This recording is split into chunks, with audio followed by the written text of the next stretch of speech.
Good morning, Trinidad and Tobago, and welcome to the Bourse Report.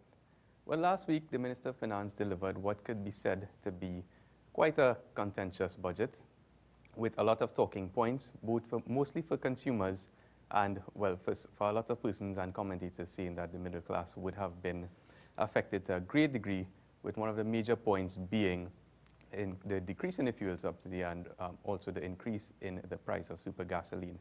But there were many other points coming out of the budget, and today what we want to do is take a look very quickly at some of the budget highlights and discuss further what might be in the budget or coming out of the budget for the investment community and investment opportunities and investor considerations. So getting straight into it, in terms of some of the fiscal highlights, the actual revenues that were estimated revenues for fiscal 2018 were just around $42.6 billion. And importantly, that's actually a little bit less than the $44.6 billion that was projected at the mid-year level.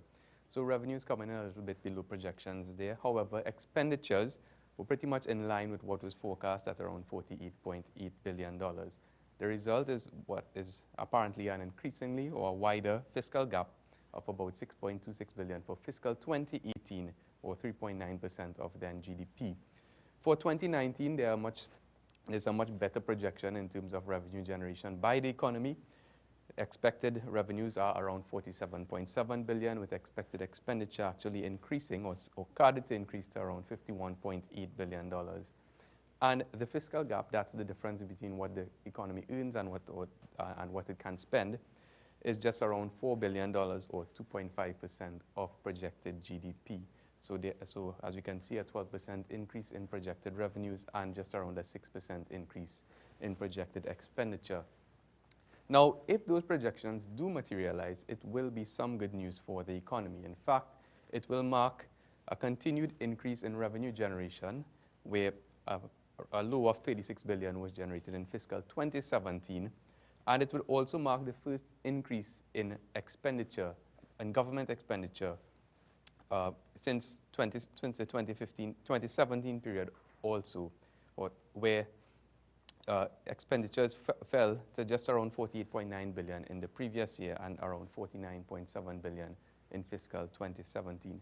And this increase in revenue generation and expenditure couldn't come at a better time. If we take a look at some of the key macroeconomic indicators, we can see that most of them have been on a negative trajectory. Foreign reserves have declined year on year from just around $8.4 billion US dollars to $7.5 billion.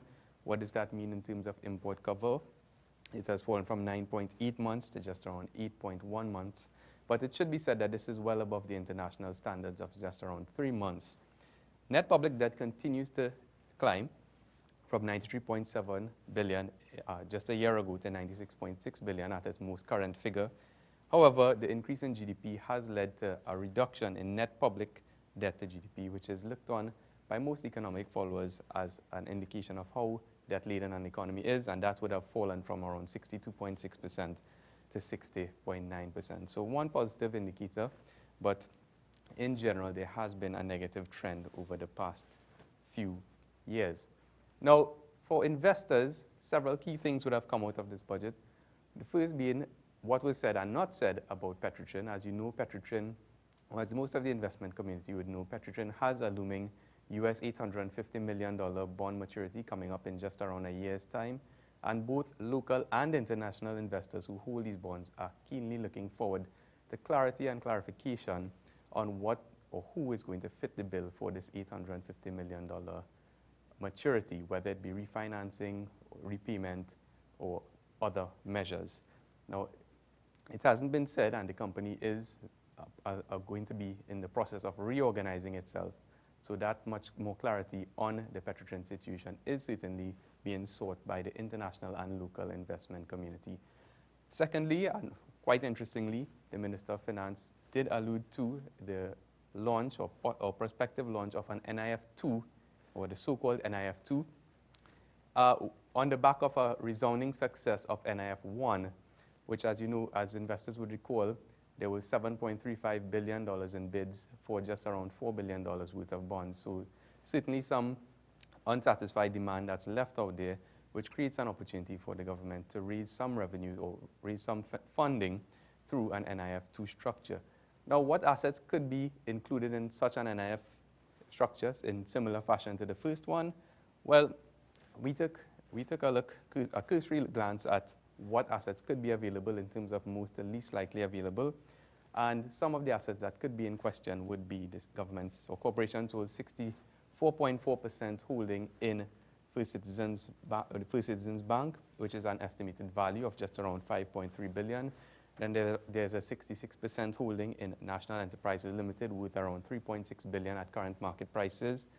NGL and NEL shares via NGC also would be worth about 1.1 and $0.9 billion respectively. And then there's the ownership, with some ownership issues to be resolved. There's Angostura Holdings Limited, just around 44 or 45% of that company, as well as MHIL or Methanol Holdings International Limited with values of 1.5 and 2.9 billion respectively.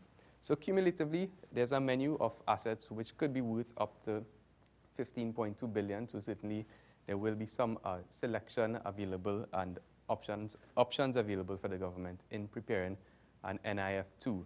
Another question investors are asking or have been asking us over the past week is, will the NIF2 be in TT dollars or US dollars? Well, only time will tell, but it is possible. And we are waiting to see what the second coming of NIF will look like.